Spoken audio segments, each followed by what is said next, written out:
celebrity artists. We've been involved with the makeup show, IMATS, all that stuff. So we're really just trying to continue to get brand awareness and get makeup artists certified. So there is no real education that properly addresses sanitation. This is a health grade standard that we've promoted and put together. It's not just, oh, this is what I learned in beauty school. Or, oh, this is what I learned in cosmetology school. This curriculum was created by a microbiologist. And so it really just talks about how important, the education really talks about how important it is to not cross-contaminate and all of the bacteria and all the just nasty things that you can encounter. So my goal is to get artists trained and certified. That is our mission.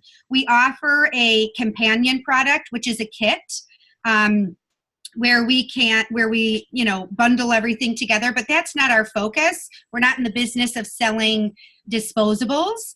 It was just a convenience. More importantly, we're about education and certification. Awesome. And where do you do this? It's virtual? It's online, yes. Okay, cool. Well, I'll let you introduce yourself and we can get started. Okay, great. So my name is Devon Testagrossa. I am a retired makeup artist of 25 years, former salon owner, current school owner, and of course, beauty enthusiast. I love everything beauty and makeup. I own a couple different entities, but one that I'm most passionate about is Sanitation Conversation. And that's what I get to connect with you about today, which is so exciting. Yeah. Well, I love it. I definitely didn't really need to go to makeup school, but the one thing that I did learn when I went to LA for school is the sanitation part. So I think it is really important. And with all the artists that I've trained and worked with over the years, I feel like that's the one thing a lot of them are lacking because like nobody taught them that, especially if they have never worked at a counter. I mean, even there, you're not learning everything. So it is really important. So I'm really excited about this conversation today. For all the makeup artists or aspiring artists, I get asked all the time if I do lessons or if I have advice and training. So this is one place I will start to send the girls that ask, because I just don't have the time and this is your forte. So I'm happy to send them your way. So the certification's like around $50. Is that right? It's $99, but we always do a promotion for any of our viewers. So like your viewers, will give them a special promotion code so that they can get the certification for $50. Yes. Oh, that's wonderful. Well, thank you for that. So they get half off. That's great. They do. Okay, cool. So tell me about you and your story and how you came to do this and what, and how many, like, how long you've been doing it and how many people you have in a class at once? Yeah. So it really started with my students. So I own a brick and mortar makeup school in the Midwest, and we're going on our 10-year anniversary. So we've been around for a while. And it was really our students that started bringing to our attention that, on set or different makeup jobs, whether beauty jobs or editorial or, whatever gig they were doing, they were just shocked and almost really appalled that not everyone had the same training. They had no idea, right? Especially when they're newbies. They just were naive to the fact that no, not everybody practices safe sanitation. Yeah. So they started really the movement. And the more they brought it to our attention, we said, okay, we have to do something about this. Our students are so proud that they keep the health and wellness of their client at the forefront, and they almost like want to be heard. So we started a movement that was called Sanitation Conversation. And it was really just kind of, social media posting and awareness, kind of posting crude photos about herpes and staph and all these ugly things that can happen to, either your talent or your client's face when cross-contamination and bacteria spread. But then we thought, okay, that's great. We're scaring everyone, but they still don't have a solution and they still don't know where to get proper training. They Google it and they look on Pinterest and they go on YouTube, and there's 800 different ways that people are telling you how to practice proper sanitation, but none of them have a health grade backing. It's always like, well, this is what I learned in cosmetology school, or this is what I learned in makeup school, but it's never really what needs to be done as far as a health grade perspective.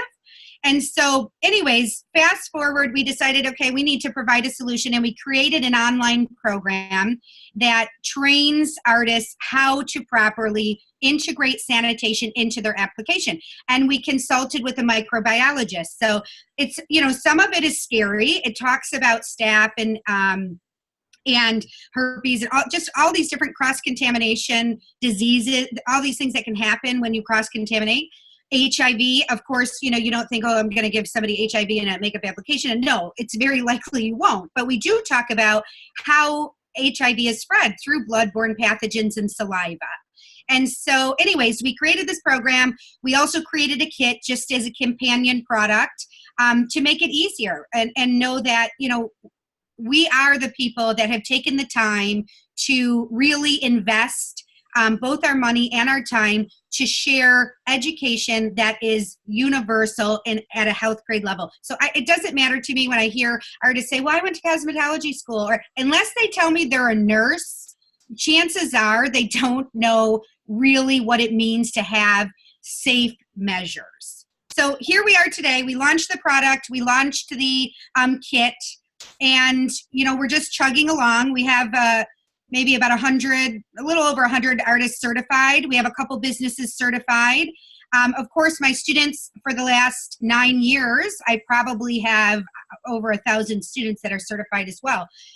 So it's just awesome. We're excited to partner with people like you that really feel just as passionate and, want to protect our clients. And so, yeah, here we are. We just keep moving along. We're developing more classes as we speak.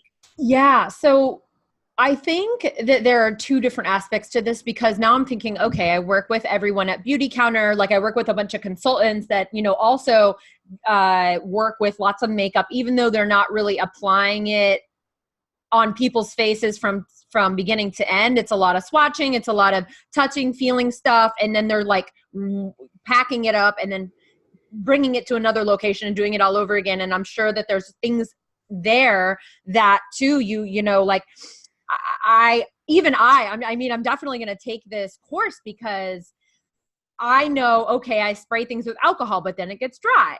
And, I know I should wash my brushes a certain way, but like maybe there's another step that I should be adding.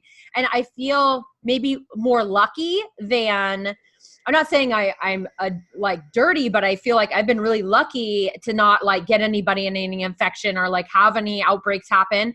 But I did go to 2 different makeup schools and I learned different things at each one. So I definitely know that all the women who haven't even gone at all or just worked at a counter, like they experience different things. So can you give us an example of like something that like the alcohol thing or like something that, like is a common misconception when it comes to the makeup and what you should be doing and what you shouldn't be doing and things like that, or what you hear, or what you see, and you're like, oh my gosh, don't ever do that.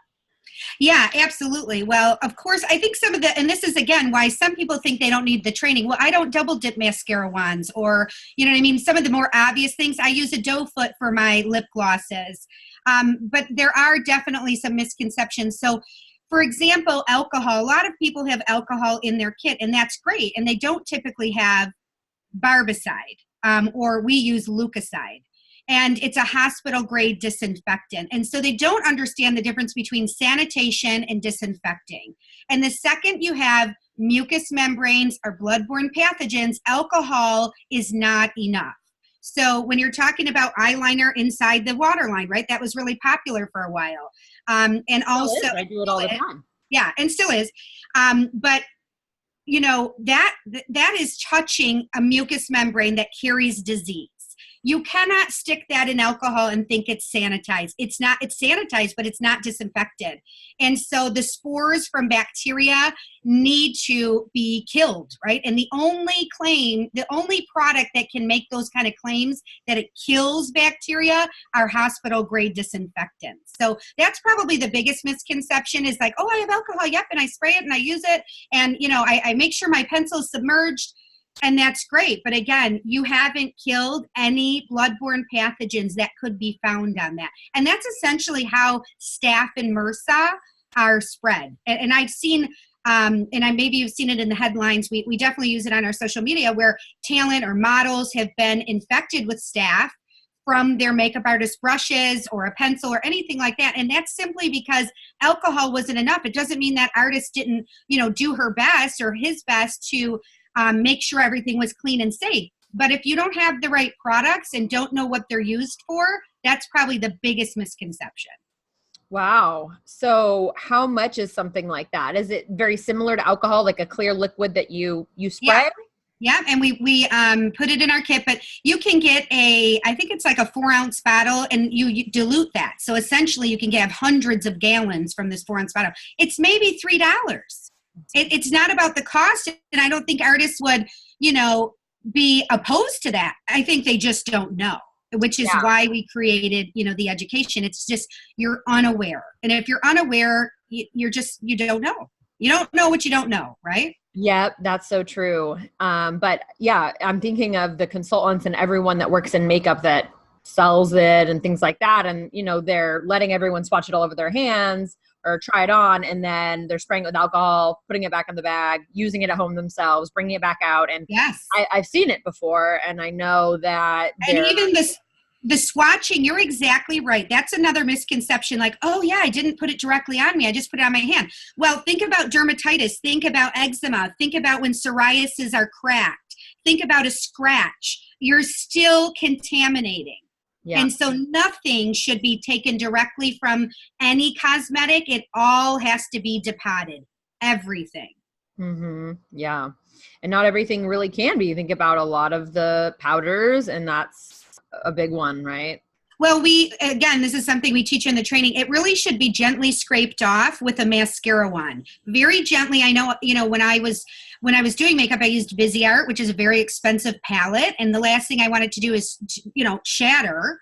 And so I would just gently scrape it with a mascara wand. So I just got enough sprinkles to not waste the product. But that's essential. And actually in the state of California, they mandate that in their cosmetology program, but I haven't seen it in many other states. So again, we created this education, and of course, because of our students, but the inconsistencies and the frustration with artists not really understanding. There's always this controversy about beauty blenders, right? And everyone has their own idea about how they can sanitize them. At the end of the day, beauty blenders cannot be used from client to client. I love them, but it needs to be a gift to your client or your talent. It cannot be shared. Yeah, that's included in all my packages. And I felt like early on when people were like, oh, you just boil them or you just triple wash them. I'm like, I don't think that's sponges, even in my shower, I'm weird about using more than a couple times on myself. So why would I use that on someone else?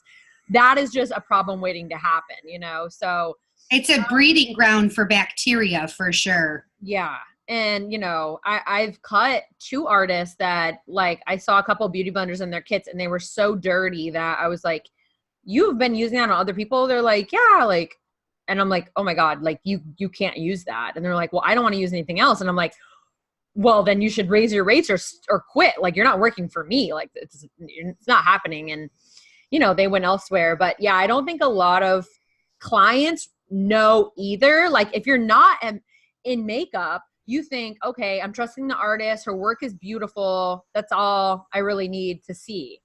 And they don't know what to look for in a kit. So what would you say to a bride-to-be that might be listening that she should look out for and maybe a certain thing? Because if you think about it, alcohol or barbicide, they're put in little jars, but they're maybe not labeled. Maybe they are, but should they ask the artist? Should they look for certain things? I mean, I always tell them, make sure the brushes look clean, make sure that they are scraping with a metal, thing to get and scraping it and using a palette on the back of their hand. Everyone always comments on my hand palette, and I have one, it's a palm palette I put on my hand, and everyone always says, oh, I've never seen that before. And I'm like, I really wouldn't want anyone using the back of their hand when they're touching their face and they're touching all this stuff.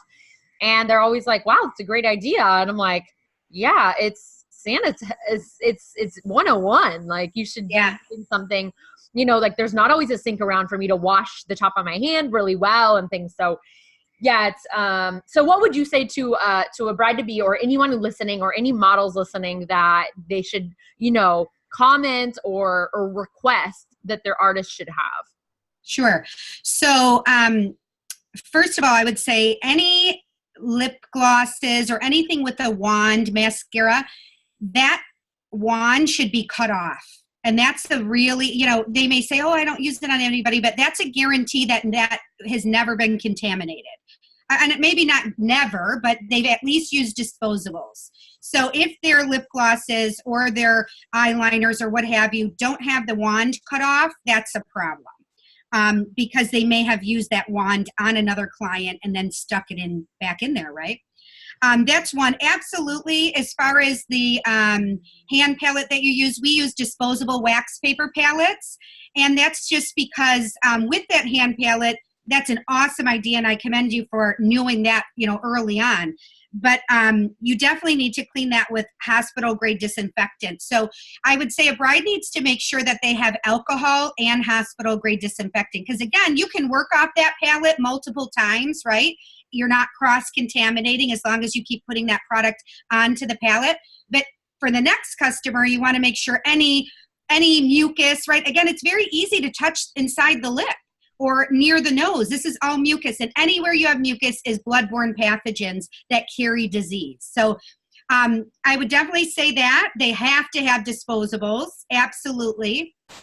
And even just when they set up, like, we make sure that the artist sanitizes their area, and then they put down, a sterile paper towel, and then they sanitize each product. Because just like you said with Beauty Counter, you're traveling, bacteria is constantly growing. So all we can do is limit the amount.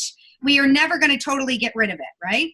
But we can limit the amount to safe levels. And so everything should be sanitized as she sees it. And of course, yes, like you said, brushes, 150%. They shouldn't be coming out of the kit dirty. They should have been cleaned before and probably even sprayed with some alcohol after. Amazing. Well, where can people find you and this class? Like, where should people go? Yeah, so we are at sanitationconversation.com. You can find us all over social media. Again, I will provide you with a code, so I'm not sure where you communicate with your listeners most, if it is your social platforms or your website, but we'll make sure to get you that. Once they take the training and they pass, there is a quiz in there. They are then put on a live database. And we're working really hard with the unions to get this mandated, and it'll be a requirement at some point. And you will be hosted on this live database as a certified sanitation specialist. You also get a pin. I know not everybody wants to wear it like on their shirt, but you could definitely put it on your brush belt or in your kit. You get a certification. So all these different ways, and a digital badge as well for your social media or website, but all these different ways to alert your client or your hiring manager that I have been properly trained in sanitation. So that all comes with the education and the certification. So just another layer to separate, right, who's investing this, both their time and their money, and becoming a distinguished artist. So yeah, you can find us on sanitationconversation.com and any of our social sites. If you type in, Sanitation Conversation, you'll find us. I am tagging you right now on my Instagram so everyone can see that this is coming out. This is really, really great stuff. I'm definitely going to share my own story going through the program. I'll definitely document it and require that all my artists do it, because it's something that's so overlooked, and there's always problems. Like, there's so many. I mean, with clean beauty, we have so many clients that are super, super sensitive. And a lot of times I'll ask them like, oh, they're like, oh, I'll buy something and it's fine. And then like, I'll just keep breaking out. And I'm like, well, did you use it when you had a zit or you broke out? And they're like, well, yeah. And I'm like, well, you have to sanitize even your own product. And people don't understand that. And so I think it's so important, and then it'll, you know, up level our artistry and our team, because we'll proudly display this on our website. I'll make them all put it on their bags. I think this is so great for everybody. So thank you so much. I just tagged you that whole combo on the story on my Instagram. Okay, so and where you're located in? We're in the Midwest, and so we you know, but this is why we did it online, so that, and we've had people inquire and say, well, can we have a trainer come to the salon? And we're trying to convert them, because I feel like beauty's a little behind with like the virtual online education. And so, you know, anybody can take it nationwide.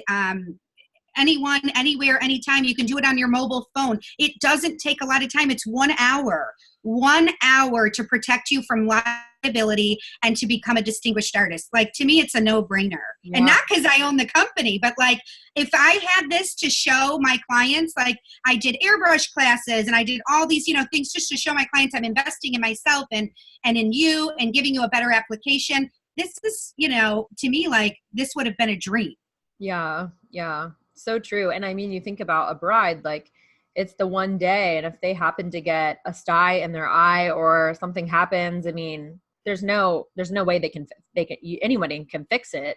So it's like, why take the risk with someone that isn't clean, you know? And a sty, I just learned this from our microbiologist. A sty is actually staph. I always just thought, oh, it's like a pimple on your eyelid. It's actually a staph infection, which is really scary. Yeah. Yeah. I mean, I've seen models have it. And then it's funny because sometimes that'll happen. And then I'm like, now I want to be extra, extra careful. And like I'm sure other artists too, if someone has something, they're like, now I really want to be extra careful. But it's like, you should be doing that all the time. You should you should act like everyone has stuff, you know, because everyone does. And it's just like mixing is what can make it really bad. So, well, I appreciate this conversation. It's a different take on clean beauty, and I love it because there's so many different aspects of it, but this is one that's so, so important. And I feel like even all the master classes that I've taken all over the world, the different celebrity artists that I've worked with, like, I don't know how many times I've actually seen a barbicide or any sort of container with the medical grade. So I think that this is just something that's not done very often, or I would know about these certain things. So this spoolie being cut off, it's like you walk into a Sephora and that's how it is. Like that's how everybody should have it, because I do, like I said, growing up, I would like take my own mascara. Like when I was 16 and using it on my friends, I didn't know any better. So I was using my mascara on them. Yeah. And, you know, luckily nothing happened, but you just don't know. And if that's how you grow up, like there's nothing wrong with that. You shouldn't be ashamed because you didn't know better, because this industry is just so, it's not properly, you know, we don't have the certifications in nurse would, right? And so because it's an art, you know, we don't have those things. So once you know and you don't do it, then you're kind of at fault. So if you're listening, be sure to go over to Sanitation Conversation. And thank you so much for doing this and creating this course, because I didn't realize it was only an hour. Like I should have done this a while ago. Well, we'll send you out a full kit with education so you can experience that. We'd love to get your take on it. And it really just, you know, takes out the headache. Like, you want to do your artistry. You want to do the things that are fun. Let us do the hard work and show you what proper sanitation is. You know what I mean? Like, everybody stay in their lane, and we're going to be the hub to tell you what really needs to be sanitized versus disinfected. I mean, let us do the hard work. Okay. Well, thanks again for taking the time and coming on early and doing this. This was a great interview, longer than I thought. So I'm so glad that we connected. I hope we can meet in person one day. If you're ever in the Bay Area, come and say hi. And where exactly do you live? We're in Michigan. Michigan. Okay, cool. We're in Michigan. Right. Okay, cool. Well, good luck. You're so beautiful. Thank you so much. For anyone who's listening who wants to see this, make sure you go to our YouTube page. We're posting this video all over the place so you can see the full entire Zoom video here, and we'll talk to you soon. Thanks so much. Thank you. Yes, bye. Bye.